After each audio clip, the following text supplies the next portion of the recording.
Hello, all guys, gals, and non binary pals. Welcome to the newest episode of the Noobs and Knockouts Podcast, taped on Twitch and brought to you on YouTube, on Spotify, on Google, and Apple Podcasts.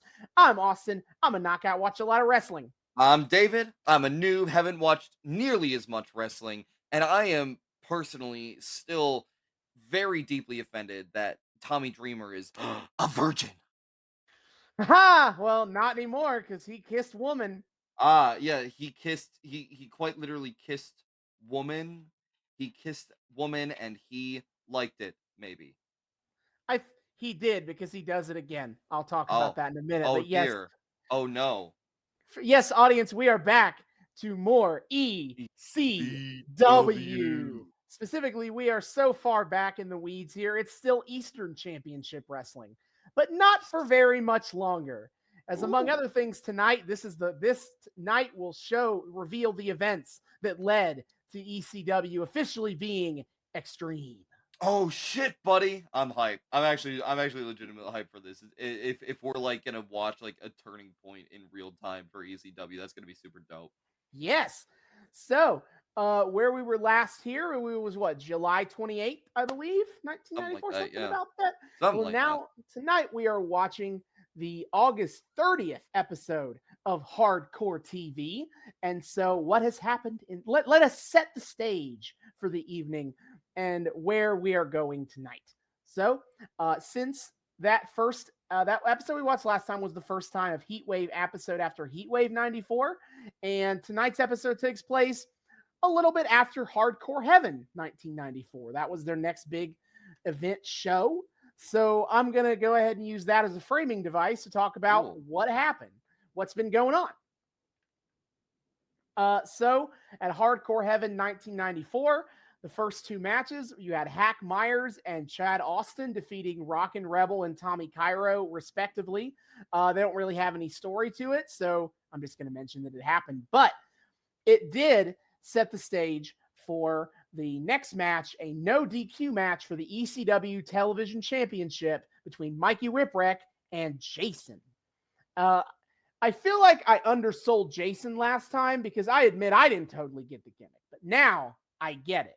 Oh One god. Salt and Pepper music video later, I got it. Oh god. Because Jason is the world's sexiest man. Oh dear. He wears the suit jackets with the opening all the way down and no shirt, Mm. Mm. and he is extremely vain, and he has a gaggle of goons to help him out, and he has been trying for so long to get this fucking TV title away from Mikey Whipwreck. Mikey Whipwreck, the king of the jobbers. And Whipwreck just keeps winning by DQ. So So, no DQs this time, baby. yep. And so actually, Mikey Whipwreck puts up a bigger fight than he ever has. He almost wins, legit. But then, Jason and his gaggle of goons come out and they make sure that Jason wins. And Jason is Yeah. the new ECW TV champion. No. Don't feel too bad for Mikey Whipwreck, who apparently in storyline just graduated high school. He was only 20. He was only 21 at this point in time. Oh So, like, shit. actually, I mean, I've seen older people play high schoolers, That's fair. That's fair. but no, he He's cut a promo about it, and I was like, oh. wait, how old are you actually? I mean, he did look pretty young Mhm. when we watched last time. Yeah. But Mikey Whipwreck, he lost the TV title. Jason is the new TV champion, and Joey Styles wants to kill himself over it. He can't stand Jason at all. He finds Oh Jason god. obnoxious, and he's just like, oh god. He is openly asking on air that, like, please, I will pay somebody to get Jason out of ECW. Please. All right. So, a question about Jason on the scale of Vane heels. On a scale of like MJF to Val Venus, How undignified is this gimmick? It's a lot I think it's a lot closer to Val Venus than it is Oh MJF. He's no. Oh well, no. okay. He's not that bad, okay, but he is he's I wouldn't call it dignified. Cool. Yay. I you know what, as long as we're not going full on porn star, let's No. just act like I'm gonna shoot pornos on location character. I No. guess I can live with it. He's Fine. he's too busy being self-obsessed to have sex. You know what, that's fair. Oh, so we're at just like Johnny Bravo, man, I'm pretty territory. Very Johnny Bravo. Man, I'm Okay. pretty. Man, Like I'm pretty. Joey Styles had a joke on commentary. It's like he's like, you look, Jason got a great physique. It's amazing he can tear himself away from a mirror long enough to work out. Now that I can get on board with. I would Mm. love to watch already. I would love to watch a Mhm. match where Jason loses because somebody holds a mirror in front of him And he's too busy being like, and oh he's like, man, "Oh, oh," and then he just gets knocked the roll him fuck up, out. roll him up. Yeah, 1, 2, 3. yeah. Take a little swing at his head, knock him down, and then just you know just oh, not, you know what? Not even slowly lay him down. Have someone hold the mirror over him and just like pin him while he's in a trance. That would be That incredible. would be really good. I Basic, yeah. yes. After the Jason Mikey Whipwreck match, basically Jason's dudes all beat up Mikey Whipwreck, and then Taz or the Taz Maniac, as his Ah. name is right now, and Jimmy Snuka come to the rescue. Ooh. Because what happened is Jimmy Snuka had a big old face turn in the last month of time, I see. and now him and Taz are like a tag team of mutual respect. Two dudes playing vaguely savage characters are a tag team, and they're bros. It's okay. Okay. Sure. But they come to make the save, and then they have a match with the Pit Bulls. One of the tag teams is with Jason, and then they win in 40 seconds. Fuck you. Jesus. Okay. I was like, the fuck? That's Then that is a quick turnaround time to be sure. yeah, then we have the Jurassic Park 2 is what they keep calling, is what Joey Styles is billing this match as. Yeah, talk about dating your show. Is that there's only been one Jurassic Park movie as of this show, so Joey Styles can be like, it's Jurassic Park 2 in here. Oh no. But it's 911 versus Mr. Hughes. Hey, that thing that we kept getting built up to. Yeah, it goes is 911 wins. He beats Mr. Hughes, and then after the match, Shane Douglas has a female manager named Angel, and she is currently injured in a neck brace because 911 choke slammed her, and Oh. then after beating Mr. Hughes on this show, he ripped her neck brace off and choke slammed her some more. And Oh he is no. the baby face because the whole crowd is chanting slut at her for this entire match. Of course they are. Woman And shows up on in the ring, they are slut immediately. Like, and Paul Heyman, who does all the promos for 911, has been happy to call Angel a whore of course he every has. time. Of course he has. So the crowd is loving it. 911 choke slamming an injured woman. Yeah! Yay. Anyway, here's heel Sandman, who is a heel because he beats his wife with a cane. Yes. And the difference is that uh hmm. Huh. So, Hmm. yeah, that's a good point. The Yeah. difference is that he doesn't get as big of pops as 911. That's it. That's fucking Sorry, it. man. What do you want? So, Sandman and Tommy Dreamer are set to have a Singapore cane match, except Yes. it doesn't go anywhere because Tommy Dreamer comes out and just goes on a frenzy. Like, he takes his kendo stick and immediately beats Sandman to death. Then he threatens to strike at woman and instead just kisses her again. And Okay. then he, in his rampage, attacks the referee with the kendo stick. And so then that leads to a disqualification win for the Sandman. And after that, the ring announcer comes into the ring to announce that Sandman wins. And then Tommy Dreamer also beats the announcer with the kendo stick. He Cool. is gone bananas. He is, hiya, hacha. Hayahata indeed. And then after the match, we have a funny moment where woman is trying to resuscitate the Sandman. And so she sticks a lit cigarette in his mouth and he pops right back up. Really? Yep. I don't. What is this show, Austin? Because it keeps waffling between like we're super serious and edgy and hardcore to goofy shit like a cigar being Sandman's own personal version of fucking smelling salts, like some Looney Tunes tier shit. What is this? Because wrestling has always been kind of silly. Well, I know, but like this is so. God, ECW is weird. Yeah. I think we had the same kind of question in the Attitude Era, really, didn't we? This notion of like it's trying to be serious, but then it's also really goofy a lot. Yeah, but like it was always, but it's like, but Attitude Era, and maybe I'm speaking with a lot of distance from when we last watched anything Attitude Era, but I feel like Attitude Era goofiness more just came from how embarrassingly crass it was 300% of the time, whereas Mhm. this is just that is just a cartoon thing. Like this like that was more my thing about New Generation, of just them having these Mhm. randomly really cartoony and fake feeling elements. Like Fair, fair. that, like this feels like a New Generation era thing of like pops the cigar in his mouth. Oh well, good golly, I'm back. I don't know why the Yeah. transatlantic accent for Sandman there, but there you go. Yeah, I don't know, yeah. But okay, then we get to the next match, and this pisses me off a little bit. It is the No. Bad Breed versus the Public Enemy for the Tag Team Championships. It is in a baseball brawl match. And Okay. here are the rules to a baseball brawl match, and see if you can understand what annoyed me here.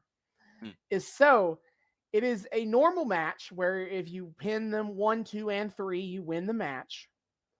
But if you knock them out for 10 seconds, you are legally allowed to use baseball bats. Wait. So what? So it's have a win condition, a standard win condition, Uh-huh. and then have something that goes 3 times beyond the standard win condition, just so you can hit someone with a baseball bat, which you could pretty much do anyway if you got the dub on him, because you can't get fucking match results thrown out after the bell rings in wrestling. Mm-hmm. And also, you don't have to be able to use the bats to win the match. In Yeah, well, fact, yeah, that's also what I mean. Like, I was yes, not in articulating that fact, for. in the match, the Bad Breed, the challengers, get the 10-second knockout to get the baseball bats, but the Public Enemy win anyway. Because they get a roll up. No, they just pin them with their regular fucking moves. Well, that's what I meant. Yeah. Yeah. But yes, I was like, wait, what? This is silly. Why is the win condition easier than the optional objective? That's so that's so dumb. Wait, that's such bad Like, booking. like the Bad Blood had the ability to win the match because they knocked out the Public Enemy for 10 seconds. And they were like, actually, I'm just going to stand here and let them be knocked unconscious so then I can beat them with a baseball bat. Yeah, you could just they're knocked out. You Just could hit the just pin win. and then hit. So why have the standard win condition there, guys? Yep, it was very silly. The match itself was as fine, but the rule is so stupid. I couldn't stop focusing on how dumb the rules are. What are the rules? What are the rules? That's fucking dumb. Yep. But the Public Enemy are still the tag team champions, Dollar Bill, y'all. Cool. Happy for them. All right. Then we have Sabu versus Too Cold Scorpio. It was just kind Hey! of a match. Yeah, David's going to see them live very soon. Too Cold Scorpio live very soon. Yes. And it was really just a dope match. And Sabu won. It was pretty straightforward. And then we get to the main event of the show, Cactus Jack versus Terry Funk. Terry Funk, baby. And they have a decent match, but then the Public Enemy come out because they're not done hating Terry Funk in his entire existence. Okay. They are still mad about the chair riot thing, heat wave, and guess what? There's going to be more chair riots.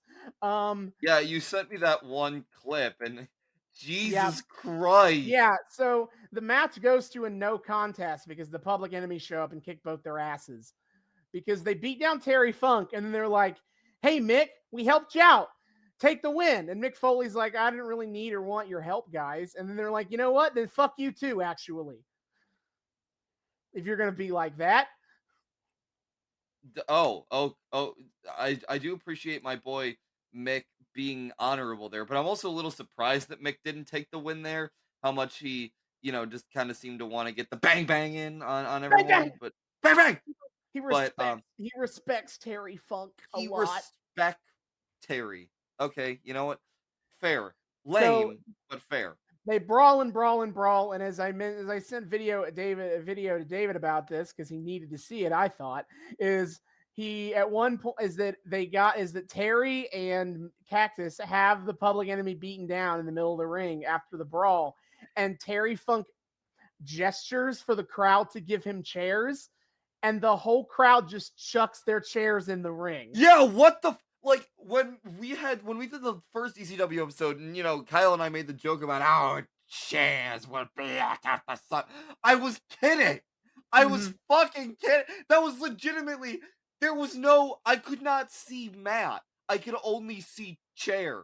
Yeah, it was Ring so bad. gone. It was so bad.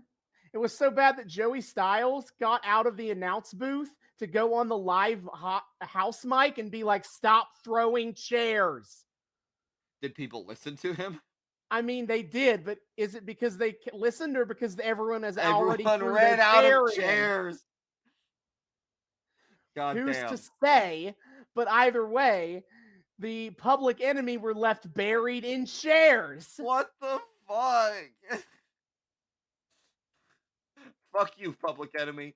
Have more chair. Which, guys, I just want to let you know that's a huge safety hazard. If you ever go to a wrestling show, do not throw your chair into the ring. Yeah, that's the part I have not articulated as of yet. But thinking about that does really stress me out.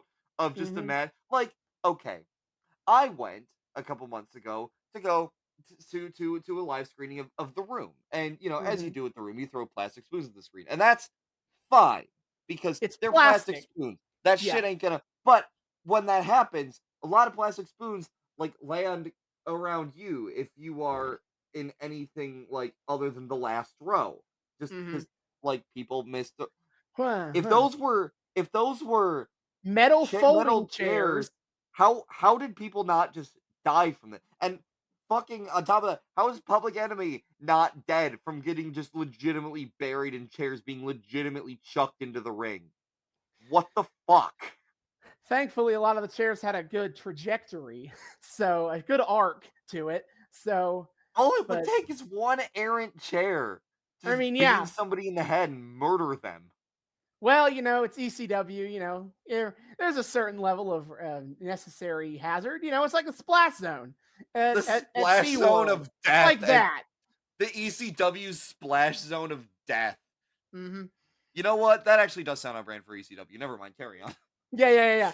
So after the cameras go off air, after they all leave, well, not go off air, but Terry Funk and Cactus Jack leave. They're like, our work here is done. Yeah. And the Public Enemy eventually get up and they get a mic and they're like, we're going to fucking kill you for that. Actually, fuck you. Fuck you too. And so The last two that happened about 2 weeks ago before the episode we're watching tonight. All What's right. going on in the last 2 weeks?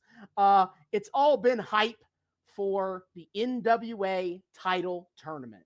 I mean, yes, some feuds are still going on. 911 is still beefing with Mr. Hughes, and the Pit Bulls are still beefing with Taz and Jimmy Snuka.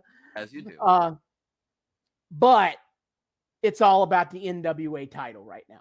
And so, to give a little context, last time I kind of casually brought up that Eastern Championship Wrestling is part of the NWA last time, but I think with Kyle there, and it wasn't really important anyway, I Yeah. didn't really expound upon it very much. So now I'm going to expound upon it. So the NWA, the National Wrestling Alliance, we've talked about them plenty on this podcast. They were basically like a group of promotions all working together in the 50s through the 80s to kind of be a weird kind of regional cartel oligarchy of wrestling. And they all kind of work together to stay out of each other's territories, share talent, share championships, all a big old deal. Okay. And by the 1990s, by 1994, they were not doing great. I talked about it a little bit when we talked about the WCW thing. Yeah. But yeah, their first big blow was true, like not the first big blow, but like a big moment for the NWA is that even when the NWA as a collective was falling apart, they still could fall back on WCW or whatever they were being called at the time as like the face of the organization. In fact, in the eyes of many fans, the NWA and WCW was one and the same. Were interchangeable. Yeah. Right. I've had some confusion about that, and all of a sudden it makes sense as to Yeah, why. it's basically because Jim Crockett, who was the guy in charge of Jim Crockett Promotions that became WCW, he basically monopolized the title and the intellectual property because he had Ric Flair under contract. So he's like, suck my dick. You're gonna do whatever I want you to do. Wait, Actually, so it really is that, correct me if I'm wrong here, but it really is that Ric Flair and NWA were the inseparable entities here. more or less, like Okay. who had Ric Flair had the NWA, and He, essentially, he who controls the Ric Flair controls the universe. right. But technically speaking, the NWA still existed in the sense that there was still multiple organizations in working together, and and more importantly to this story, there's still the board.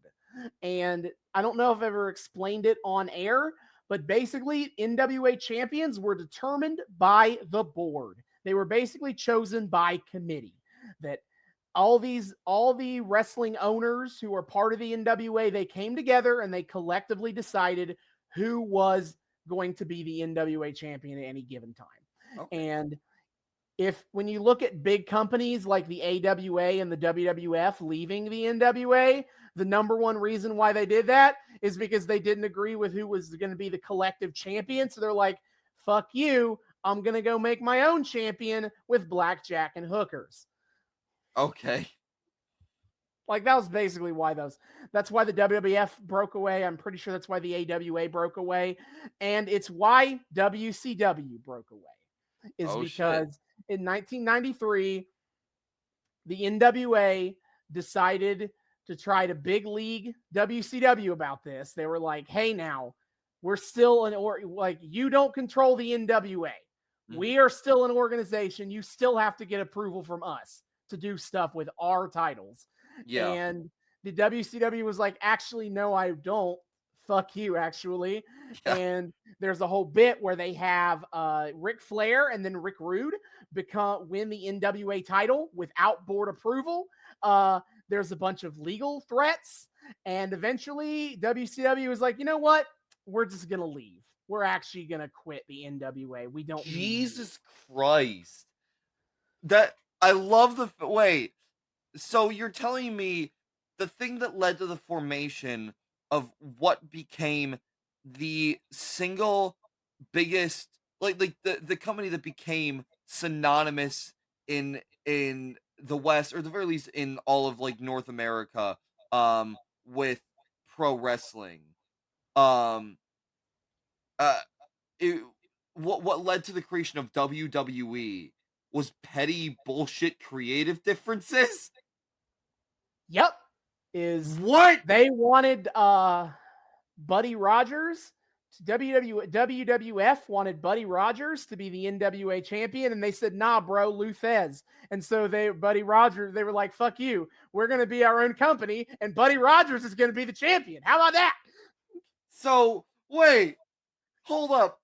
This is a tangent, but oh my god, the the fact that Vincent K. McMahon is is Oh, this is so Vincent. famous. Vince Senior was in charge of Well, this no, when no, I that know, happened. I know. But I'm Okay. saying modern Vince McMahon. The fact that modern our Vince McMahon is so infamous for dying on stupid hills with who he wants to become champion and pushing it no matter how dumb everyone else thinks it is.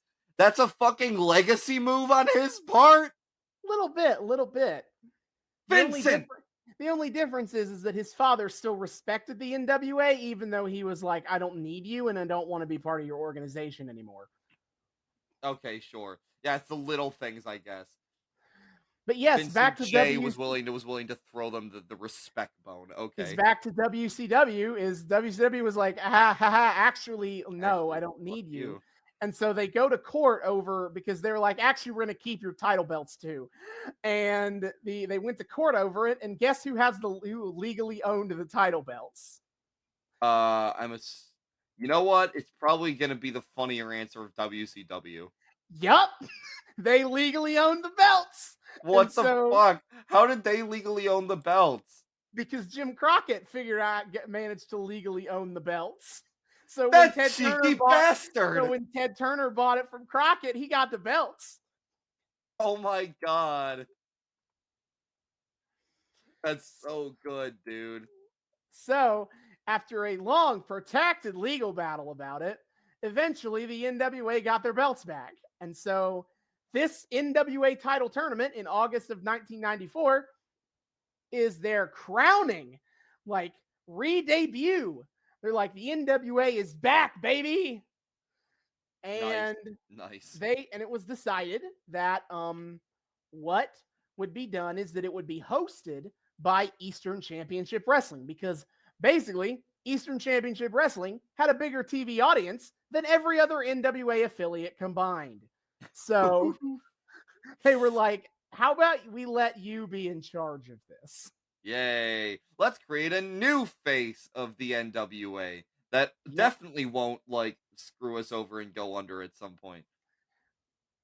Yeah, I think the rest of that story is coming in the back half. Yeah. But we are setting, the last 2 weeks has been setting up this tournament. And I got to say, it kind of feels weird because knowing what I know about ECW, seeing them hitch their wagon to the NWA this hard feels weird. And here's why it feels weird specifically is because, ECW is like this counterculture, like the kind of seen as the progressive culture of wrestling, not like politically progressive, but more like new ideas progressive.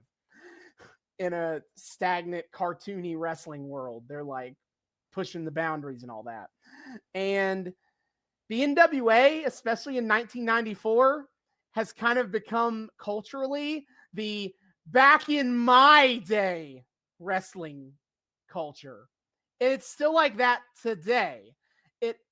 NWA today is very much playing up the grand history of wrestling and how great wrestling was back in the 80s and the 70s. Okay. And so hearing like ECW is shit talking modern wrestling really hard, especially WCW. Man, they are going all in on shit talking WCW that's in that very petty way because of this legal battle shit. And they're just going all in on like, we're not like what these. Oh, I'm going to use the quote that I sent you from Paul Heyman that I think best describes NWA's attitude, ECW's attitude towards wrestling is like nowadays. Because Paul Heyman said this quote: I'm mad as hell about these freaking whores who have pimped and raped and prostituted the sport of professional wrestling right into the gutter. Jesus. Yeah, I mean that makes sense as a thing for Paul Heyman to say. But holy shit. They have multiple promos, people hyping this, and they obviously don't all use the same kind of language that Heyman uses, but They're mad though. the That same is attitude. that is anger. Why are you so mad, bro? Because the corporate types have changed wrestling, and it's not the way it should be. It's not the way it used to be. Jesus. Okay. And Shane Douglas, he's in the tournament, and he cuts a promo where he also uses an excuse to shit talk Ric Flair that involved him also challenging Ric Flair to a shoot fight at Disney World. He was Heyo. like, you can come, if you don't like what I have to say, you can come and find me in Philadelphia, or hell, I'll go to Orlando and we can have a fight there. That's a shoot. We're going to have a shoot. I still Is what he can't literally believe that says. WCW got to practically base itself out of Disney World for a while. Yeah, What the pretty wild. fuck? We should watch the Disney World era of WCW sometime. Yeah, I mean, we already saw a little bit of it. Mm-hmm. That was cool shit.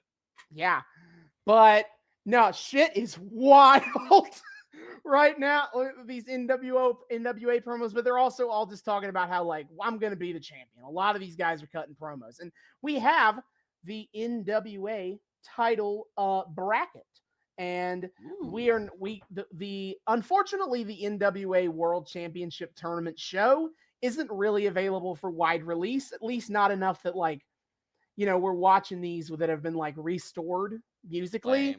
That doesn't exist. So I didn't watch this show, which is probably for the best. That show, which is probably for the best, because this show we're watching tonight, all about the fallout from that. So, it's probably for the overall best. But we have the tournament bracket. Excuse me while I pull that up, and I can just kind of mention what the matches are for the tournament. The tournament bracket is 2 Cold Scorpio versus Chris Benoit, 911 versus a mystery opponent where they don't have anyone out yet. Dean Malenko versus Osamu Nishimura. Nishimura is he was kind of a Japanese freelancer wrestler in the 90s. And then Shane Douglas versus the Tasmaniac. So those are the tournament matches they were having on this event, and the winner would be crowned the new NWA World Champion. Very exciting to get the belt back and have a new champion. All that. There was one other match on this show, and that ties into what happened at the end of Hardcore Heaven with the chair riot thing. So in the aftermath of that, they set up a match on the NWA show, excuse me, not the NWO show, NWA. The Public Enemy versus Cactus Jack and Terry Funk for the ECW tag team titles. So that's really been the only like new storyline that's been going on in the last couple weeks out of Hardcore Heaven. Like, it's all been like NWA, and recapping what happened at Hardcore Heaven. It's not been new stuff except for the Cactus and Terry versus the Public Enemy. And presumably they're going to talk about what happened in that on this episode, but if not, I guess I can casually mention it in the back half. Okay. Yeah, so that is where we're at. That we're about to have the fallout to the NWA World Title Tournament on this episode tonight. And I forgot one more. I forgot to talk about Sandman and Tommy Dreamer, because they have a match on this show. And after they had a promo, there was between Sandman and Woman that I felt was like worth talking about because it was kind of nuts. So it's set after the events at Hardcore Heaven. So like Woman is fuming and Sandman's like, what's the matter, woman? And she eventually answers him like, he kissed me. And he's like, who? And Sandman's like, who? It's like, who do you think? But Woman's like, Tommy kissed me. And Tommy. And then she starts spinning the yarn of like, you know what he did? He compared me to Peaches. That sets off Peaches, like his ex-wife, Peaches. Oh That sets no. off alarm bells with old Sandman, and eventually woman keeps going. And she's like, you know what I bet? You know what I bet he's doing? I bet he's with Peaches right now. They're in your house, Sandman, drinking your beer on your bed. And you know what? It's not just that, it's all three of them. Tommy Dreamer, Peaches, and Tommy Cairo. And she just like keeps getting Sandman progressively more angry, telling this I mean, complete I'd be fabricated pissed too. event. Neither Dreamer nor Cairo paid the low price that it would take to be able to sleep with Peach. Yep. So he's I'd mad. be pissed too. My hustle, that just fucking broke my hustle right there. Are you kidding me? No, All so I ask for a measly few bucks, and you can do the thing. Don't expect freebies, you fucking freeloaders. damn right. Pay your bills, Tommy. Both of you. So now Sandman is even more pissed, and that leads into their match on this episode. Ooh, shit, buddy. Mm-hmm. But yes, woman just straight up spinning bullshit to make Sandman mad. Nice. And I thought it was a very entertaining promo, and I wanted to bring it up. No, that sounds pretty great. Mm-hmm. So, if you want to watch the episode that we are watching, it is again the August 30th, 1994 episode of Hardcore TV. You could, of course, do that on Peacock if you are so inclined. That's where WWE keeps all of its streaming service stuff. But guess what? We're not, because we are going to watch ECW with their original music and ads. Yes. So, and the only way to do that is piracy, baby. You can find it on the Yo Ho Pirates like me. Look up the ECW Restoration Project, ECW Redubs. You can find all this shit on the Internet Archive. It's lit. And that is what we'll be watching, but we will be back in the back half after with the August 30th, 94 episode of Hardcore TV. Nice. And we are back. We have just finished ECW Hardcore TV, August 30th, 1994. And I'll start us off. Dearly beloved, we are gathered here today to celebrate the death of the NWA. Yeah. Oh, God. I am going to want to talk about that when we get there. But I did not think the transformation was going to happen such in the way that it did. Yep. This is kind of wild to me because I picked this arc for two reasons. Is first to see this transition between Eastern Championship Wrestling to Extreme Championship Wrestling, and the kind of character growth and arc of Tommy Dreamer through the storyline of Tommy Dreamer versus the Sandman. And both major events of that happened on the same show. Yeah, and both were wild in their own ways. This was an intro. These ECW shows are so interesting because in a lot of ways, not a lot happens on them. They are as someone who watches the week-to-week ones and not the curated ones I give for David. Yes, especially I can especially say that. I'm confused because this show seems like 50% recap and 50% actual show, and I'm kind of wondering how they have so much shit to recap if half the shows are recap anyway. Like it's because those recap videos do like 4 months of recaps of content for recap. I guess so, because otherwise, where the fuck would all that content come from? You're spending half your episodes goddamn recapping anyway. Yeah, it's a big thing I don't like about it. I get it. I get like of the time, like it's unfair to use my 2022 brain to grade how they did TV in 1994. Looking at like what ECW was going for at the time, like it seems unfair to grade them that way. No, but also it kind of sucks. Yeah, I mean, it's not a judgment, and it makes in some ways this show really digestible. But it's just like you just have to wonder, like, fuck, do they just keep this extensive backlog? Because how the hell do they have enough content to do so much recapping in the first place? Where do the original clips come from, Austin? Where do they even? Which came?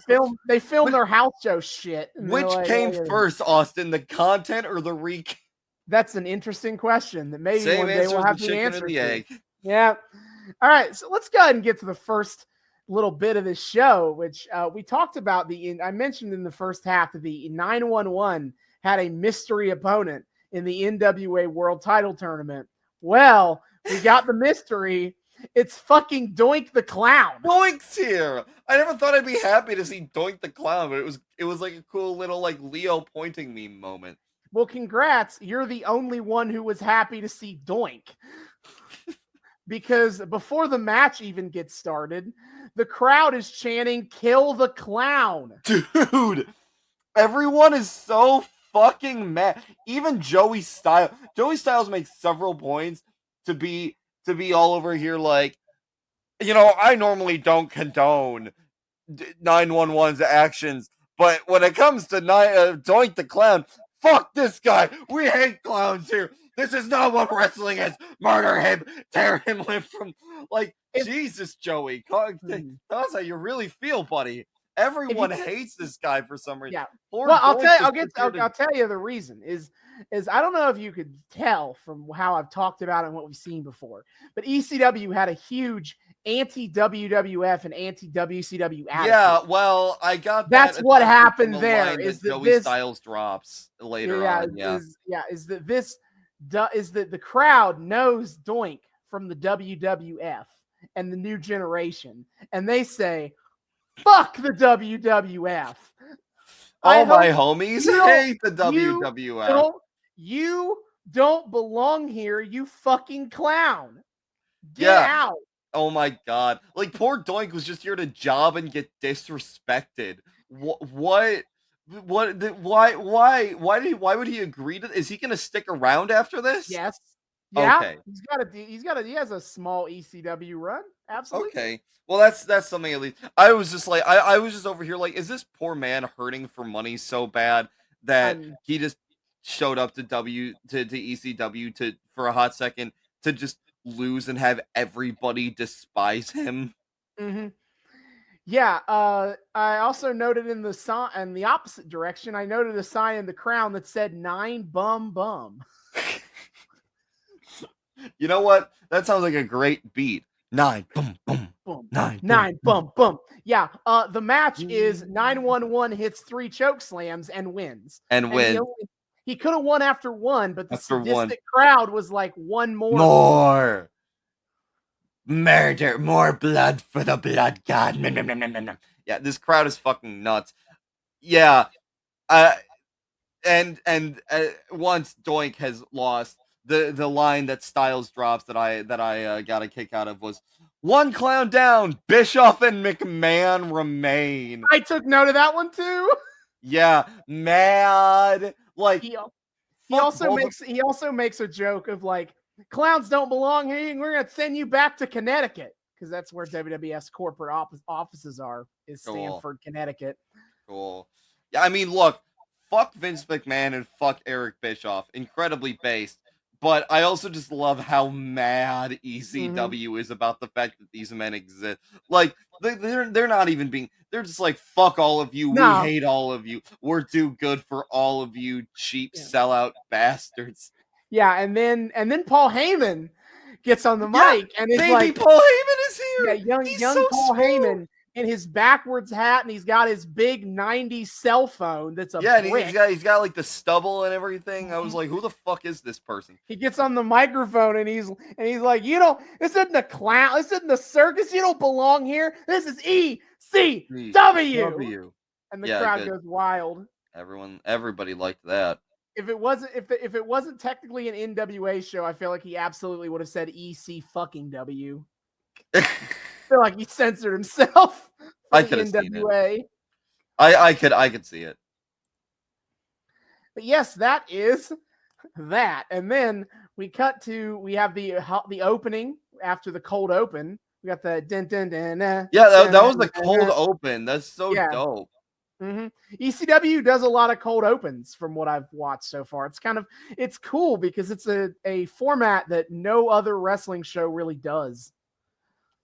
Yeah, no, I think it's a fun way to like. I do have to say I think it's a fun way to kick off the show. Like that was the squashiest squash to ever squash, but like I did get a kick out of the fact that it was almost like this tone setter for the episode. Mm-hmm. That's a cool little way of doing it. And I mean, I feel like if they just did that for all their cold opens, it would get kind of old kind of quick. But like as a one-off novelty, at least to my perspective, I thought that was kind of great, especially for an episode, especially for how this episode ended up turning out.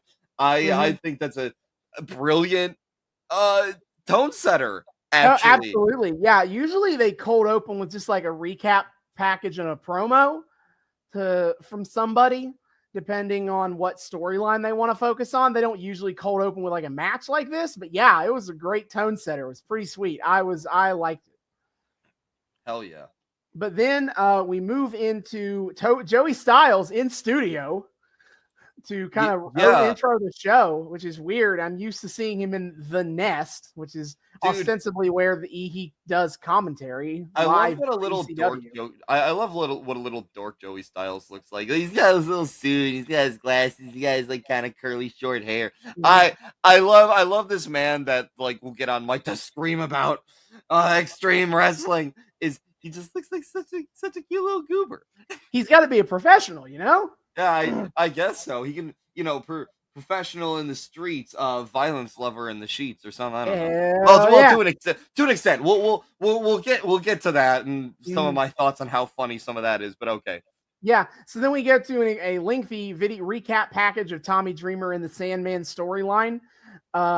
It's set to Let Love Rule by Lenny Kravitz, as many of the Sandman's promos are all set to Let Love Rule. It's kind of sweet, but yeah, they play it and like it's all the stuff that we've already talked about on the show, so I'm not going to mention it. Understander of consent, Tommy Dreamer, not once but twice. Yeah, but then we get before they cut to the promo bit, they're still showing the recap video, but the audio cuts to a promo.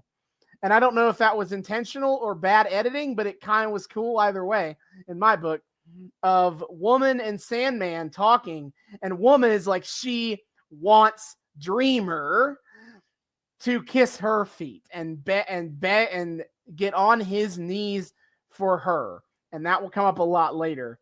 But she wants him bloodied and beaten and destroyed. And the Sandman is going to do it.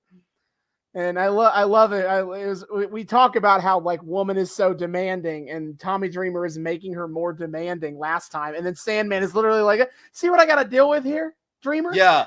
So Woman continues to dominatrix post and Sandman continues to boomer post about how much he hates Woman having wants and needs emotionally. Yeah. He's like, you see what I have to put up with now because of you, Dreamer? Yeah, like, fuck you.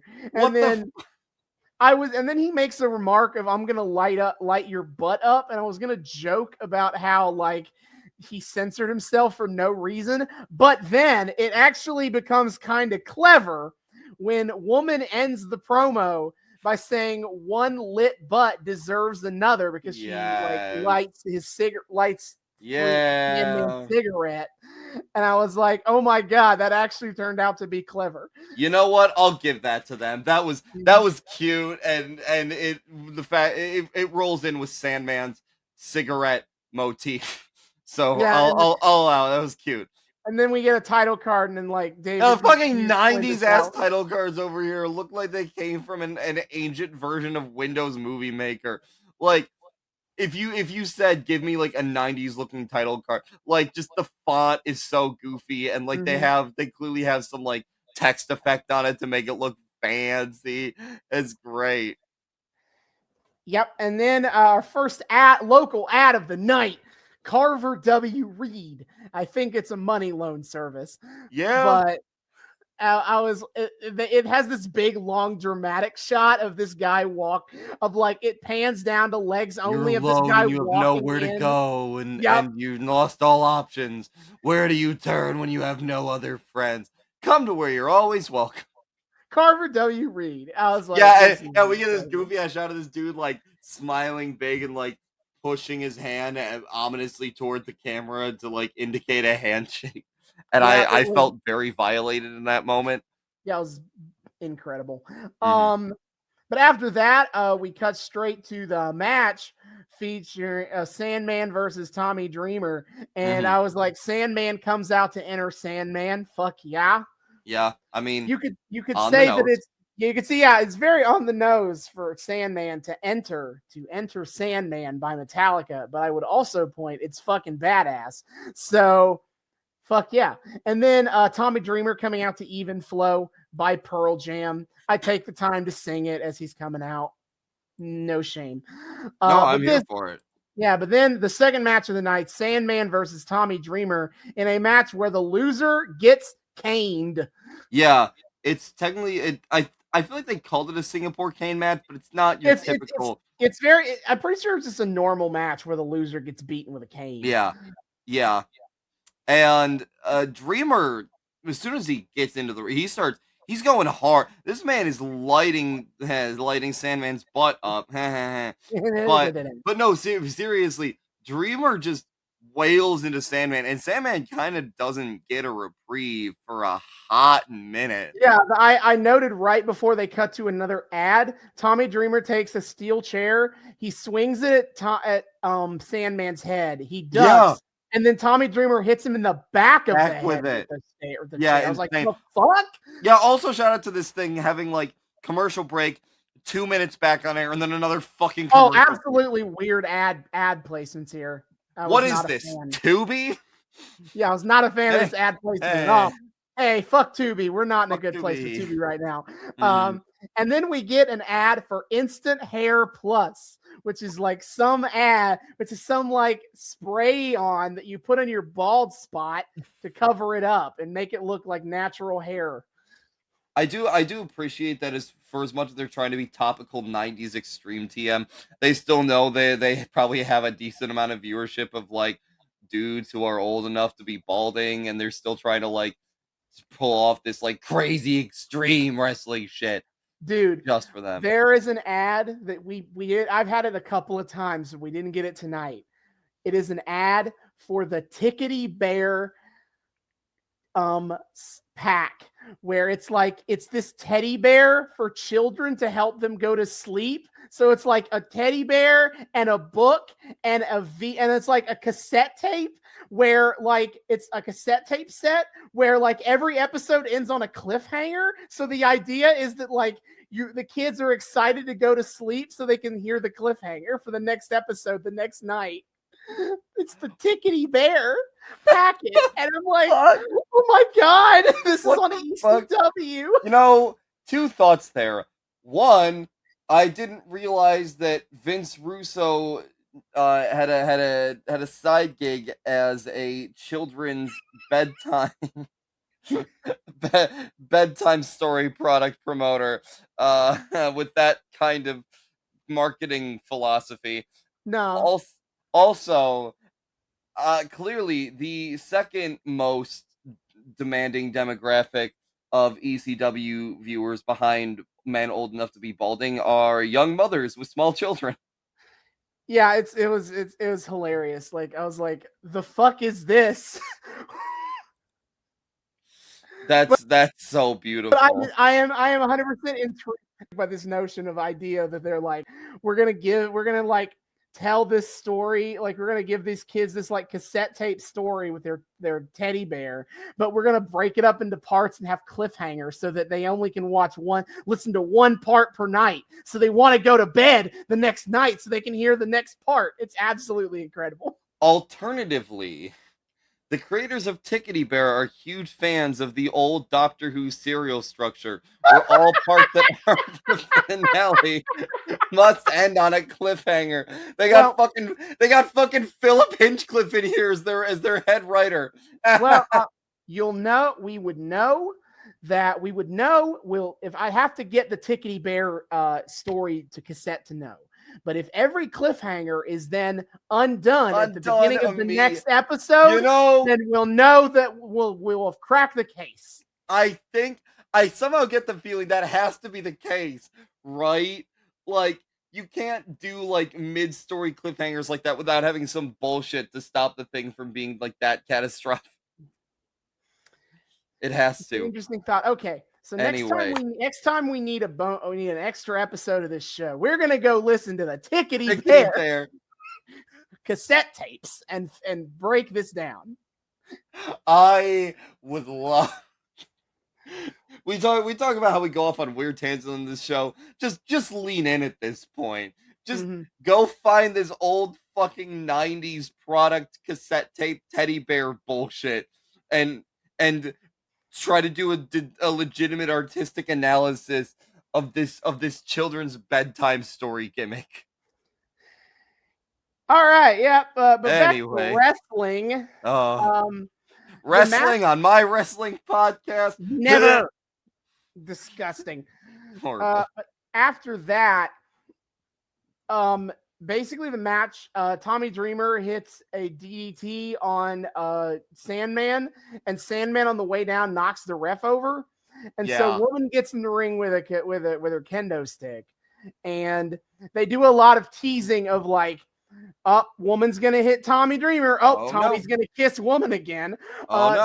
Sandman's gonna hit Woman. Oh no, Tommy's gonna accidentally hit Woman. And eventually, what happens is Woman hits Tommy Dreamer with the Singapore cane, and then Sandman hits the DDT for the pin. 1, 2, 3. That's the whole thing. The match is very quick because the whole story is what happens after. Yeah, pretty much.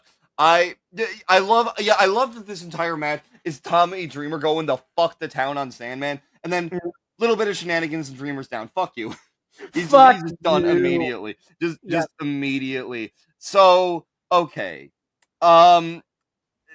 We did, as a little bit of a preamble, once this loss happens by Dreamer, Styles and evidently some of his compatriots higher up at the ECW network are rather scandalized by the fact that Dreamer is going to get these lashes. They feel it is unjust. It is wrong. He had Sandman on the rope, so why does Sandman be the one to get the lashes? And I just have to sit like, guys, you do realize what company you work for. Wait, right? We're not extreme yet. Give it a minute. Yeah, but like they still seem to really lean into that persona, like everything. But it's so much so that the fucking commissioner that you said is only like a half kayfabe commissioner. Todd. Okay, so Todd Gordon comes in as the kayfabe commissioner, but he's also like half owner with Paul Heyman in real life. But like in the kayfabe, Paul Heyman is just a manager. And Todd Gordon is the only guy in charge. Yeah. Okay. But Todd Gordon, for some reason, is like, yeah, we can restart the match. Why? Why do we give a shit? The stakes were just so high that we don't want an unfair finish. Go fuck yourself. Tommy Dreamer. Oh, for all the delightful things I have to say about him with the rather low opinion I have of who he is as a person. Yeah.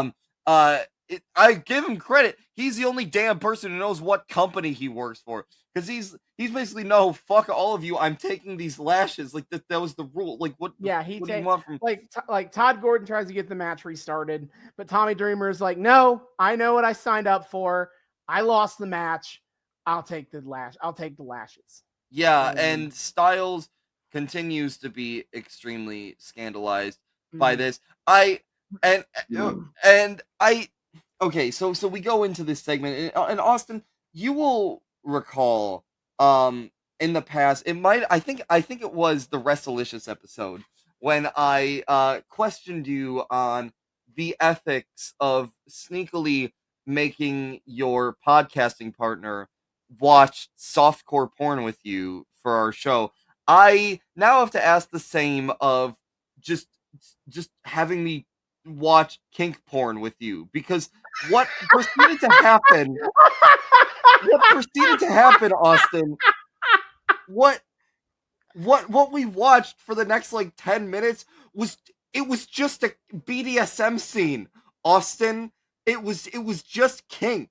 It was that was not that was just, we saw what should have been taking place in a dungeon where everyone was like, I guess the audience was consenting, but Christ, because here's what happened. Tommy Dreamer, continue. Tommy Dreamer, like he lets down his little suspenders, which I have to say, I like his little get up with the suspenders. I think that's great. He's not gonna have that for too much longer. I'm a sucker for suspenders, so that is just nice touch. But he lets them down and he leans himself up against the rope, and Sandman's there with the kendo stick. I'm sorry, Singapore cane. You know, to wind up. But Woman is there with a mic the whole time to sort of narrate the experience to dear Thomas, and she, in the most femdom-y voice she can conjure, is basically saying, I can make this all stop, Tommy, if you if you bow down and kiss my feet. And she says it like that every single time. She says those words every time she puts the goddamn mic to her mouth, and she says it the same way every single time. It's like it's like a dominatrix trying to bring us like a punishment home. Like, we just watched a kink scene, Austin. It was great. I appreciated it. I love this whole like long protracted segment. It was great and harrowing. But what the fuck? Why are they putting this on TV? This belongs in a dungeon and on Pornhub. Extreme. This is Pornhub in the 90s, apparently. BRB, I'm gonna go upload this to not Pornhub because I don't have a verified account. Oh, but some other porn site and just clip it and put it up. So BRB on that one. But yes, so the point of this scene, I think let's analyze some larger points here outside of kink. That is the only point. No. Bonk. Damn it. Wait, I have a bat. I can bonk myself. I don't know where it is. Never mind. Yeah, okay. Well, you can't use the bat because you didn't knock me out for 10 seconds. Then shit, you're right. Why would I'm so sorry. How could I betray such sacred rules in that way? Anyway, so like Pete, we talk about like Tommy Dreamer as like the face of ECW, like the hero, the people's hero. But he wasn't always that character. He was seen as a pretty boy and kind of not someone the crowd like. They didn't necessarily, I don't think they hated Tommy Dreamer, but like they were like, whatever, this dude. Who cares about this guy? And this was a pivotal moment to make the crowd love Tommy Dreamer. Tommy Dreamer's character for the rest of his goddamn career is going to be, I'm hardcore. I can take it all. I'm just a regular dude, but I can take all the punishment because I'm hardcore. And it all starts here, where we get this long protracted segment of Woman being like, all you have to do, Tommy, is bow and kiss my feet, and we don't have to do this lashes thing. And he's like, no, I'm a man, I'm taking the lashes. Yeah, he was dedicated. He so much so, yet another point for this being fucking kinky is at one point Woman is doing the whole I can make this all stop, Tommy, if you just bow and kiss my feet. And Tommy is like 4 or 5 lashes in, grabs the fucking mic and just goes, thank you, sir, may I have another, before going back on the ropes. Like, okay, Jesus. That's not the first one I wrote down, but of course I did write that down. But like a couple of them in, she says like, you can get on your knees and kiss my feet, and he goes, you can get down on your knees and kiss my ass. Huge brat energy, mad respect, but also holy shit. This is 10 minutes of Woman asking if you would like to use the safe word, and he refuses. Tommy Dreamer refuses. Tommy Dreamer. I mean, I appreciate the psychological fuckery of it all. That was the other thing. Like Mhm. Tommy's getting like physically battered on one side and emotionally battered on the other, and he's just here standing goddamn tall. I mean, God, if you want to create a hardcore hero, this is kind of the way to do it. It absolutely is perfect. It's so perfectly designed for ECW. And like I wrote, damn those bruises though, because hot shit, his back is fucked. Like Oh my we talk God. about the relative safety of the kendo sticks, and Mhm. there are, but also Sandman is fucking swinging, and like Tommy Dreamer's back is like bloodied up and bruised, and it's gross. Oh my God. Yeah, no, taking hits to the back like that is not pretty. Like you're gonna like not only gonna like that's something that's a harder surface. That's not gonna absorb pain as Mhm. well as like I don't know if you were like hitting him on the ass or something. Like that's just gonna fucking take it then and there, and you're just gonna have to deal with it. And you can tell like Tommy is in legit pain there. He's Like only half selling. like The rest is real pain. this is pretty legit like shooting. This is pretty straight up Mhm. shooting at this point, especially like later on. The further this goes on, the more of a shoot this becomes. I'm pretty sure. And Mhm. I mean, credit where credit is due. In an era where like kayfabe is kind of starting to break, doing Mhm. something like this where you can't sidestep. Like I made fun of Joey Styles for being all like scandalized and freaked out about this. Where I'm like, okay, whatever. This is just, Mhm. standard BDSM scene. Okay, but like oh, uh, this is legit. Like you what he is in that legit pain, and the audience you can't deny that this is something that this man is truly physically enduring, and it does make you really respect him. Like holy Mhm. shit. Yep. But then, yeah, he like about halfway through, he does say he does say thank you, sir. May I have another? Yep. And he repeats that a couple of times the rest of the way. But yeah, it's a really compelling scene in a way that I'll be honest, I haven't always felt about ECW from what I've watched so far. But Yeah. No. god damn, it was That was really that was. good. I mean, for like 10 goddamn minutes of complete non wrestling and just watching a dude get put in a lot of pain. God, it was one of the most affecting segments of this whole thing. Mad Mhm. respect. That was really actually cool to watch. Yeah. And Joey Styles does an absolutely fantastic job of selling this story here of like once obviously he's scandalized at the beginning of this idea of he's going to take these lashes, but I think he really does shine as it goes on, and he's like, Tommy, you don't have to do this. Everyone would no one would see you would respect you less if you just kissed her feet. Like he was almost begging that Tommy actually look after his own safety here. And he made sure to be like, man, this guy is so tough that he's fighting through this and still standing. Absolutely incredible. Like I think Joey Styles was at his finest in this for a lot of this segment. Oh my god. I mean, again, Joey Styles continues to Mhm. put in the goddamn work, being the only one on commentary. You need to make some of this like goofy, non-linear shit land. Mhm. But yeah, I mean, I didn't even think about it tonight, but yeah, he really helped sell the emotionality of all of this. Again, like Mhm.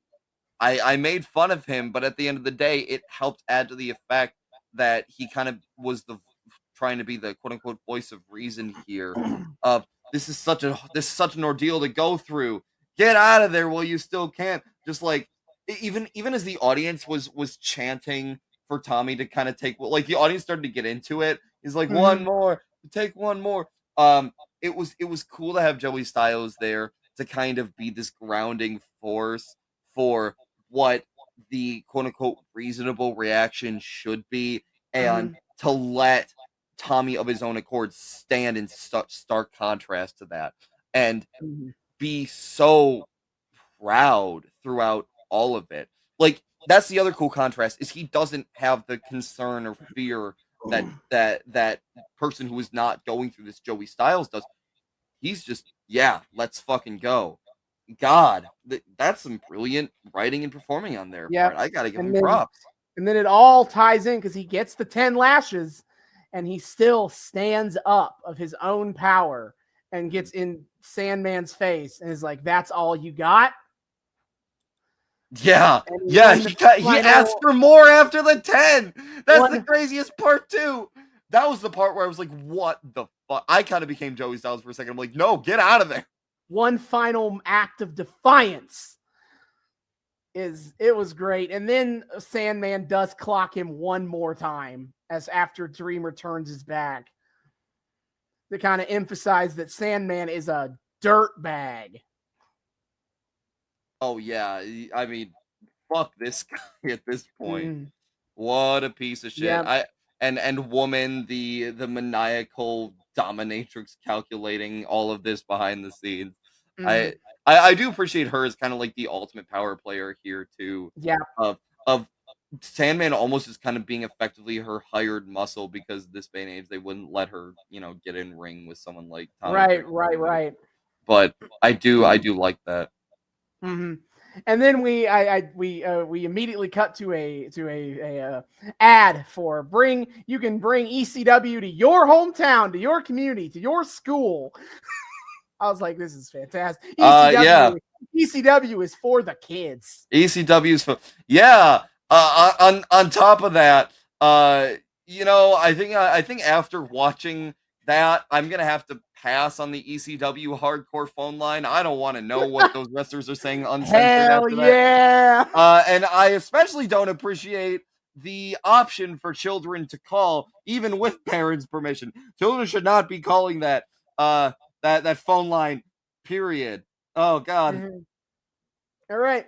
So then we get to the main event of the evening, but first we got a video package detailing the NWA title tournament.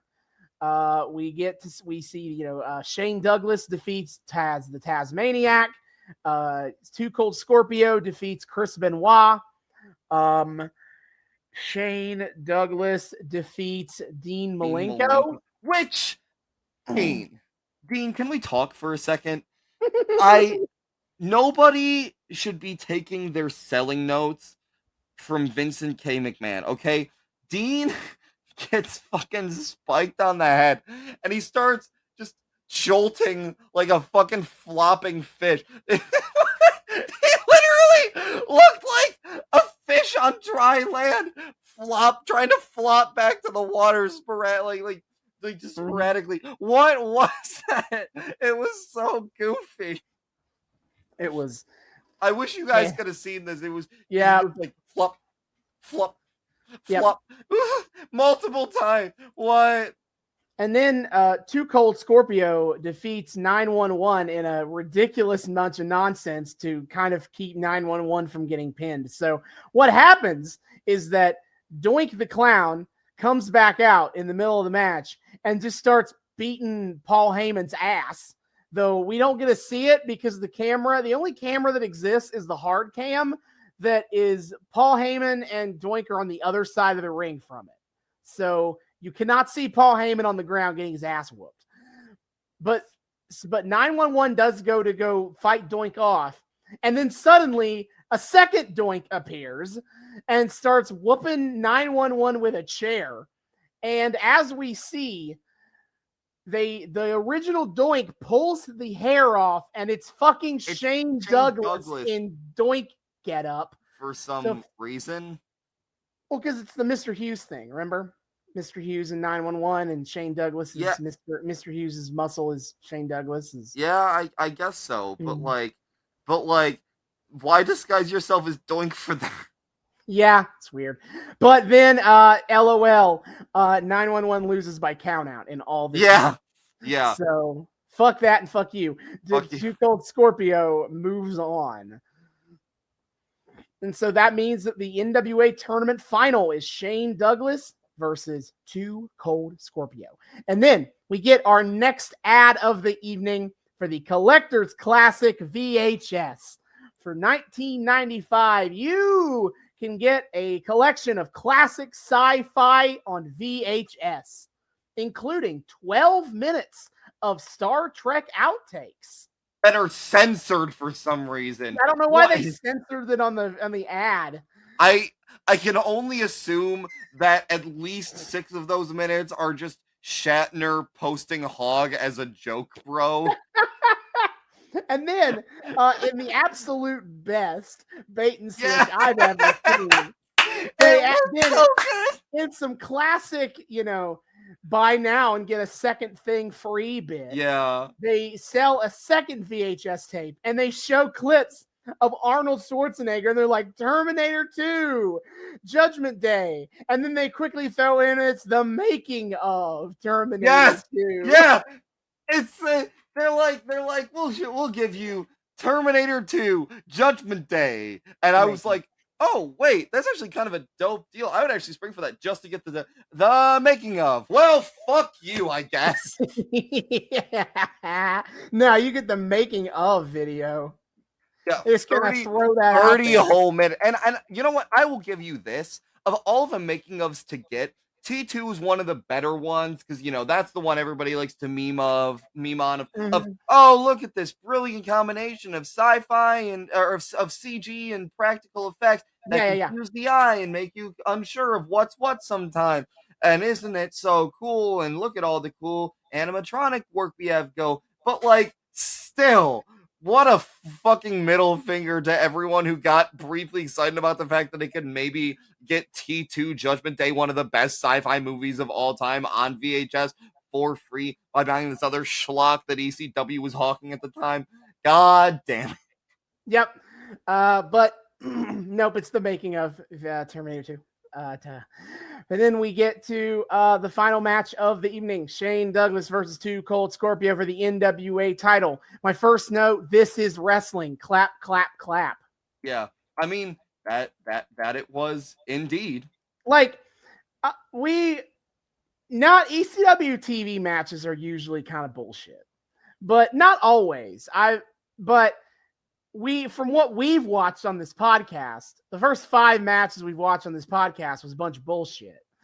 It was Sandman whooping Mikey Whipwreck's ass, Terry Funk beating a jobber, Shane Douglas beating down an injured Tommy Dreamer, and then 911 squashing Doink, and then Tommy and Sandman going for a minute and a half. So, and then finally, somewhere, we get like a good 15 to 20 minute match between Shane Douglas and 2 Cold Scorpio. Yeah. And it was, I mean, yeah, what an apt way to put it. This is wrestling.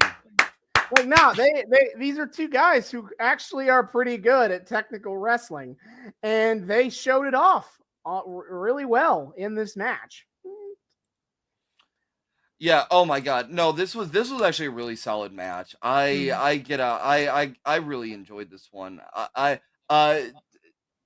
We were giving praise to Joey Styles for being able to carry a lot of this shit. Not everything he says is gonna be a hit. He points out that Shane Douglas is, very unique style of not only beating you physically but mentally. Yeah, you didn't hear What? you didn't catch this line because then I just made a joke at it. But yeah, he like makes this line of like, this is why Shane Douglas is unlike any other wrestler in the world today. He can beat you physically, but he wants to beat you mentally. Really can get your head with a in-ring psychology. And I'm like, oh yeah, so unique. A wrestler who plays mind games, definitely unique. Yeah, 3 edgy 5 me. Yeah. But overall, it's a really cool back and forth kind of a technical match. And and at one point they start brawling to the outside, and like Tommy Dreamer, Toe Cold Scorpio sends Shane Douglas over the rinky dink guardrail into the crowd, and they start fighting in the crowd. And Joey Styles is like, well, I guess, this is NWA, but who it's just Philadelphia, so who's surprised that it turned into a fight in the crowd? Yeah. Okay. I love that Shane Douglas gets yeeted onto a guardrail. He goes over the guardrail, and what Joey Styles has to say about it is, and the franchise is in trouble. Yeah, I'd fucking say he's in trouble. That man just got bumped to hell and went into the crowd. Ripperoni. Yeah, and then Two Cold Scorpio goes and follows him and just kind of beats his ass in the crowd. And you can see none of it because they're surrounded by fans and they only got one. I know, they camera. just goddamn disappear. You know what? The camera work is not always up to snuff on these shows. What a shocker. Now, a few times they didn't have the action centered, and I was like, camera, center it. What are you doing? Yeah, you know what? I have to say, I do, to an extent, appreciate how the technical sloppiness at times can add to the grunge. It does kind of add to the effect a little bit. As cliche as that might be to say, I mean, seeing these two motherfuckers just kind of legitimately disappear into the crowd for a little bit, but knowing that they're just like murdering each other, it's kind of a cool effect. I feel like I'm so passe for pointing this out, but it is like if you're here to experience like the offbeat, off mainstream grunge wrestling, yeah, this is kind of the best way to get it from the comfort of your own home. I appreciate the effect, so yeah. Yeah, but then the match again, it's a lot of like Shane Douglas is a little bit more technically sound, and Two Cold Scorpio's got a little more athleticism to him, and he can pull out some of the high flying moves. And the match ends where Two Cold Scorpio has got Shane Douglas down, and he goes for the moonsault, the top rope moonsault. He's gonna win, but he missed. But Shane Douglas rolls out of the way. He gets Two Cold Scorpio for the belly to belly suplex, slams him down. 1, 2, 3. Shane Douglas is the new NWA World Champion. Yeah, Shane Douglas for the dub. And he well, first Too Cold gets on mic and is like, you know what, man, good on you. You earned it. You're a solid fucking guy. You won this. But also don't think for a second I won't be on your ass. And then Shane gets on mic. He's like, you know what, fair enough. That's pretty great. Now let me give my damn victory speech. Yeah, all right. Him still finding time to shit on Flair in his victory speech. Yeah, all right. Let's break it down for me, buddy. Is there Shane Douglas? He gets on the microphone and he goes, in front of God and my Father tonight. He uses that phrase a couple of times. He talks about how he's the NWA champion now, and he starts naming off NWA champions. He's talking about like Bruno Sammartino and Lou Thesz and Terry Funk, the man who'll never die, and Barry Windham. And the original Nature Boy, Buddy Rogers, looking up in heaven right now. Not even the real Nature Boy. He's the real Nature Boy. Because if you didn't that's why we're shitting on Flair. Because he's like the real Nature Boy. Fuck you. If you weren't aware, Ric Flair goes by the Nature Boy. He took that moniker from Buddy Rogers. And so, and it's not the kind of thing there's like real heat for or anything, but like Shane Douglas is like, you know what? Fuck you. Fuck you. The real Nature Boy is Buddy Rogers. And he's naming off, who else? He names off a bunch of people.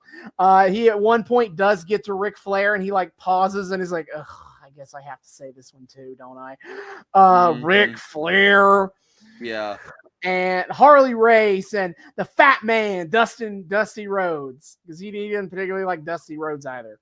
And what a dick thing to say. The Fat Man. Okay, fuck you too. Yeah, and Rick Steamboat, and he likes to look at the belt, and he's like, this is such a pretty thing. And I think he has Rick Steamboat because it's the last name, and he goes, and they can all kiss my ass, and he throws the belt down, and he proceeds to say that he will not have the torch passed to him for a company that died 7 years ago, and he is the franchise, and then he takes his ECW belt, and he exclaims that he is the ECW World Champion, which is distinct from he was not. It is usually the ECW Championship. Now he is the World Champion, emphasizing that he is the World Champion because he is the champion of the ECW, not the NWA. Yeah. And the crowd is super into this, and it starts chanting Flair is dead. Well, before that, they Jeez. chant ECW so loud you can't. Scorpio goes back on the microphone, presumably to be like, Yeah. he'll be like, yeah, okay, I'll fight you for the ECW title. You can't hear shit because the crowd is too busy chanting ECW. Like I they're know. eating this up. But then, yeah, as it fades to black from this scene, they are chanting, Flair is dead. Flair is dead. Yeah, holy shit. And the NWA is big mad TM about this. We cut over All to right. an NWA rep getting interviewed, and he's like, they're like, Dennis, oh, yeah, Dennis Coraluzzo. yeah, okay, yeah, yeah, and he's like, and they're like, oh, Mr. Corliss, what do you think of this? He's like, well, yeah, obviously he's the NWA champion, whether he likes it or not. And I need to have a serious talk with ECW about this. We're gonna have him stripped of both belts because he doesn't deserve He to be doesn't. champion. He doesn't frankly deserve to be the NWA Yeah. TV All champion right. or whatever. Now I'm gonna cut in and we're gonna finish the story about the NWA. So, what happened here is that as we talked about right now, NWA is kind of fucked because in 1994 everybody leave them. They are fed up with this world. Everybody betray them. And Everyone betrayed me. I'm fed up with this world. But Tommy Dreamer or Tommy Wiseau, you decide. But yeah, so the NWA, oh my god, is kind of stuck with Eastern Championship Wrestling, and Dennis here actually has a big part to play because he was concerned that ECW was going to monopolize the belt like Jim Crockett did, and so he was publicly shitting on the notion of like he wanted to personally oversee this tournament, like stepping over Jim Crockett, who was involved with the NWA at this time, and kind of stepped over people's toes, who kind of like openly sowed distrust in Eastern Championship Wrestling. And he also, like, his comments to about Shane Douglas were also kind of legit. Like, he thought Shane Douglas was a punk and he didn't trust him. And he even told other NWA affiliates, don't book this guy because I don't trust him. And I don't want him to be NWA champion. And so this pissed off Todd Gordon and Paul Heyman. And they both thought, we don't need the NWA like WWF and the AWA and WCW before them. They said, you know what? We don't need the NWA. And so Todd and Paul secretly plotted this whole thing. Didn't tell NWA, didn't tell anybody that Shane Douglas is going to win this belt and then trash him trash them live. Wait, no, it was a shoot. No fucking way. Yeah, NWA I was wondering. Was not in on this. I was wondering. I literally have in my notes, what the fuck? 3 question marks. Is this a shoot? 3 question mark. Holy shit. Yep. Oh my god, that's brilliant. Yep. And that's actually a shoot. Oh my fuck. Holy shit. What? Oh my god. Wait. That means we just watched like one of the moments in all of pro wrestling history just now, with that being real. What the fuck? Yeah. That was all Oh my god, that's amazing. A coordinated backstab and on the NWA and and all that shit about how Todd Gordon, he comes on screen after the Dennis interview. Yeah, he's like, I'm killing NWA Eastern Championship Wrestling, and in its place will be ECW Extreme Championship Wrestling. That was legit. Is they used this NWA tournament, this grand return for the NWA after fighting in court for a year over their intellectual property with WCW. This was supposed to be their grand return. And ECW said, fuck that, fuck you. We are going to sabotage the whole event. We're going to sabotage the whole thing. Holy shit. Oh my god, yeah. ECW is dead. long live ECW. Oh my god. Mhm. That's so cool. Yep. That's And really yeah, cool.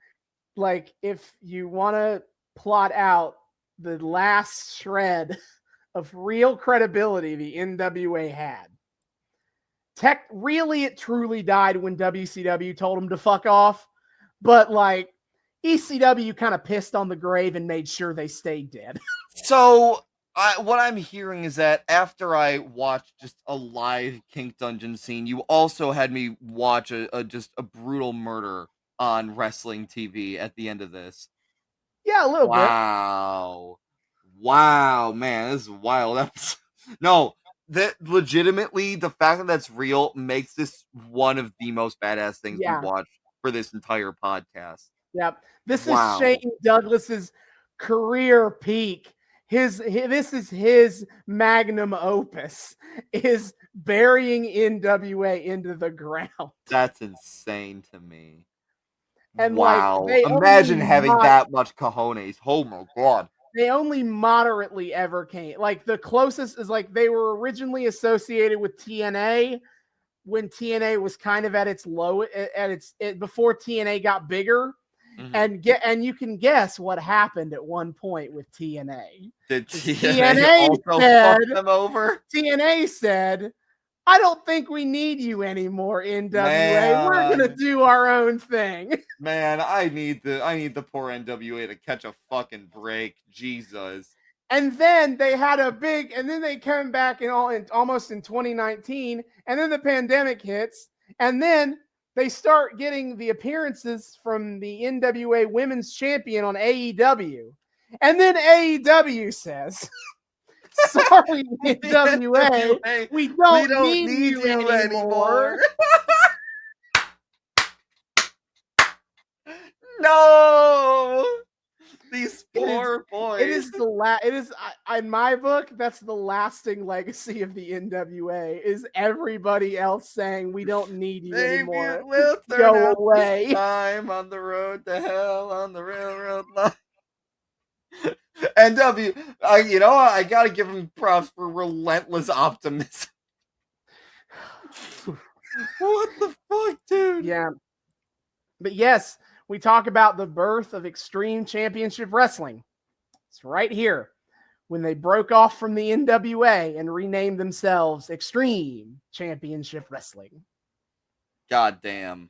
Yeah, I was not expecting the NW or the East or ECW as Extreme Championship. I was not expecting it to get birthed in this way.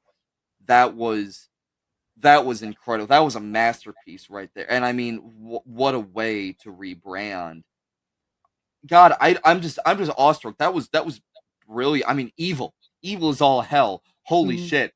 But especially if you're gonna make this like the extreme off the rails, we'll do whatever shit we want company. I mean, that's the tone setter right there. I Yep. I mean, this is what the fucking Doink Jobber Squash was prefiguring. This idea of just spitting on everyone around you. Fuck you, we're the real thing, and we'll do things how we want to. Mhm. Everyone else can go fuck themselves. Wow. The Doink getting booed out of the building was a precursor for what was to come. You know what? I take back whatever shit I said about ECW feeling kind of like weird and last time. No, I'm here for this now. This is fucking great. Oh my god. Hell yeah.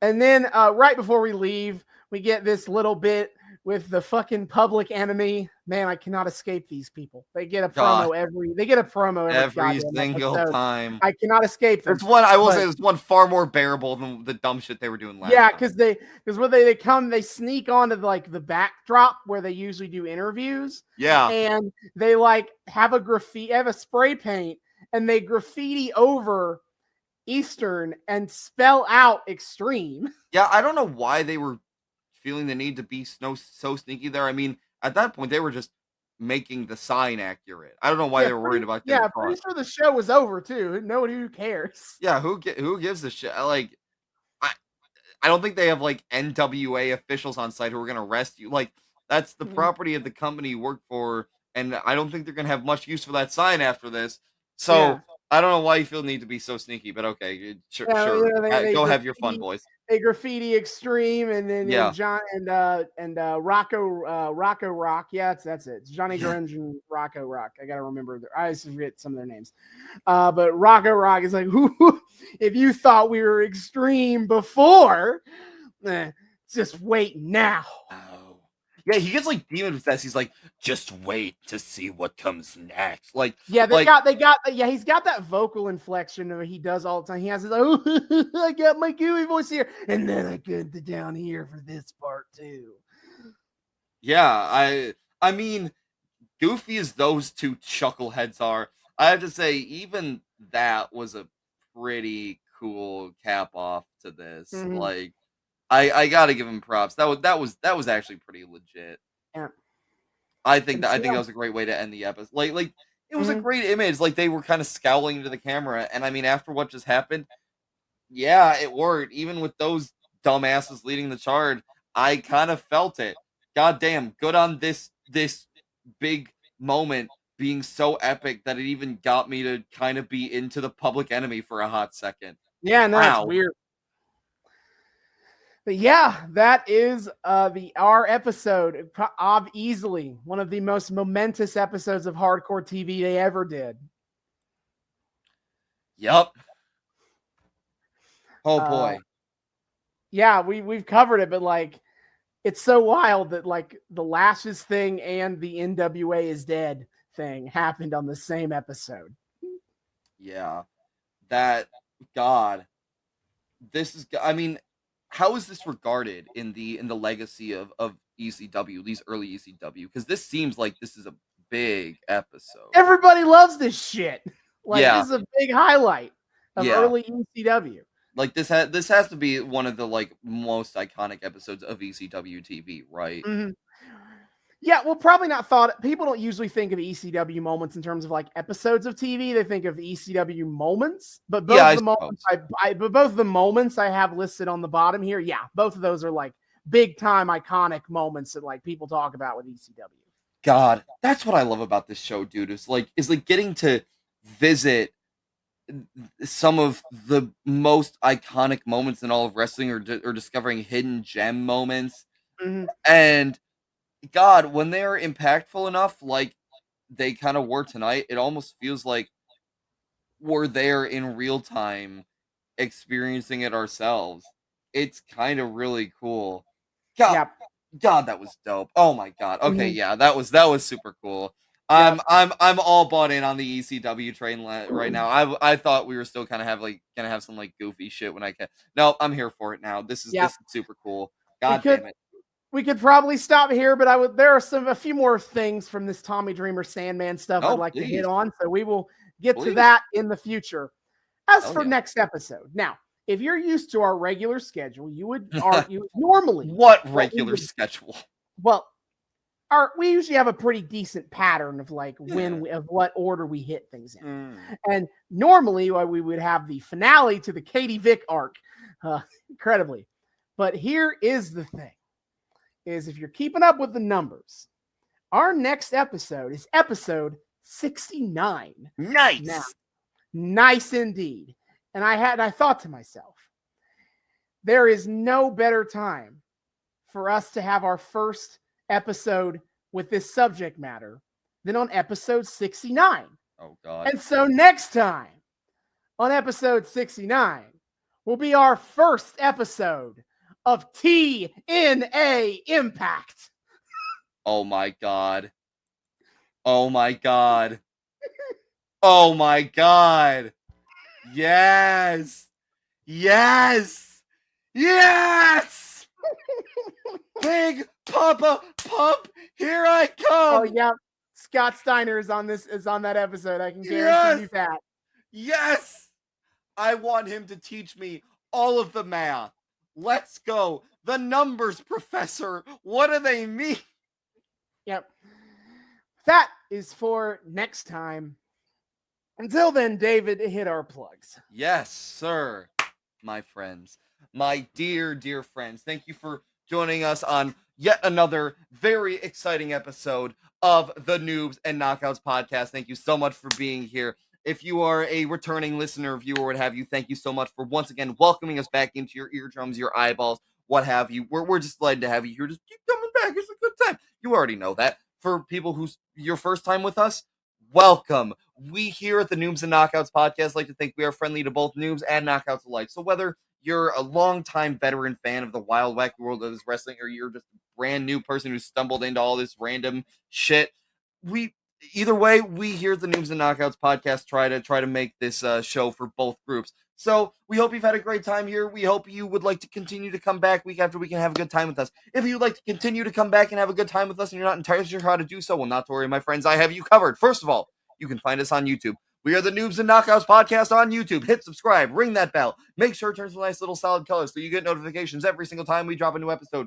Like, comment, add us to your add us to your playlist. Check out our playlist. Austin has been kind enough on our YouTube to organize all of the stuff that we do, all the arcs and companies, eras, etc., that we follow into their own separate little playlist so you can check out specific things without having to jump around a whole lot. And hey, if you check out more recent episodes, you can see our beautiful faces, our wonderful fancy hub, and all of the wonderful little secret sight gags that we throw in for all the people who take the time to watch. This time you can watch us flop around like a fish. You watch us sell like fucking Dean Malenko over here. Dean the Fish Malenko. I'm gonna call him that from now on.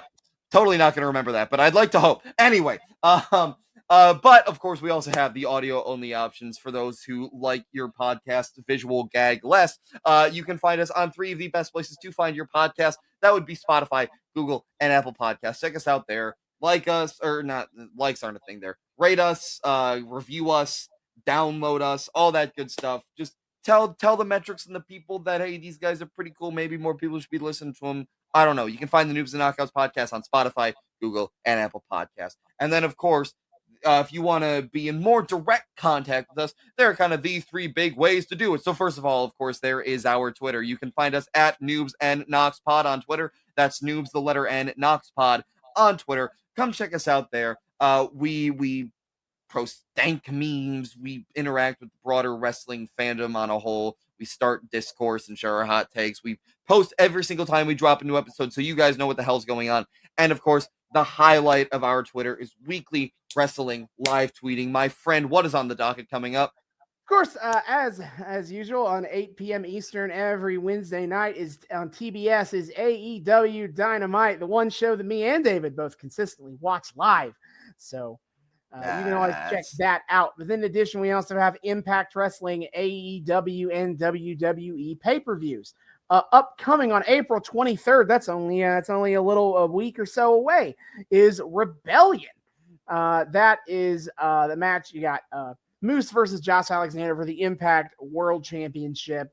You got Jonah Rock versus Tomohiro Ishii. I'm very excited about that. My girl Rosemary competing for the Impact Knockouts World Championship, though she's not going to win that. I can already tell you, and I'm sad to hear. And a bunch of other matches up here. I'm very excited for it. It's going to be a really good show, even if I don't keep up with Impact as much as I think I should. But then for WWE, upcoming on May 8th is WrestleMania Backlash. They took Backlash and they put WrestleMania in front of it. Sure. Sweet. Amazing. We're going to have Charlotte Flair versus Ronda Rousey in an I Quit match for the SmackDown Women's title. Aptly named. Great. But then we also get Adrenaline in my soul. Something. Cody Rhodes. Seth Rollins going to face Cody Rhodes. Oh, that in a too. Singles match again. And then we also upcoming, we're going to have a winner-take-all tag team title unification match between RK Bro and the Usos to unify the Raw and SmackDown tag team championships. It's a little weird to think about. They're kind of cutting down on stuff like that. I mean, they've had Raw and SmackDown as the tag titles for fucking ever. So, one tag title belt. It's been a while since they've had that. And then for AEW on May 29th, Double or Nothing. So far, let's get through the Battle of the Belts before we move on, get to the pay-per-view. But right now, we do know for sure that the men's Owen Hart Memorial Cup and the women's Owen Hart Memorial Cup will be the finals of those tournaments will be taking place at Double or Nothing. Yeah, that is what we know so far. Yeah, you can follow us on Twitter for us as we live tweet that stuff upcoming. Absolutely. Be sure to check us out there. It's a great time over on the Twitter. We have fun. Austin's live tweeting is always great and technical and knows what the hell he's talking about. I'm just memeing it up and doing my color commentary as usual. Hey, sometimes on Wednesdays we just kind of end up tag teaming it. Sometimes I feel like adding my 2 cents every once in a while. And Yeah. hell, sometimes if I'm feeling really spicy, I'll live tweet Rampage, although not tonight because we're recording while Rampage is going on. But anyway, most of the time, right? But either way, be sure to check us out there. It's a great time.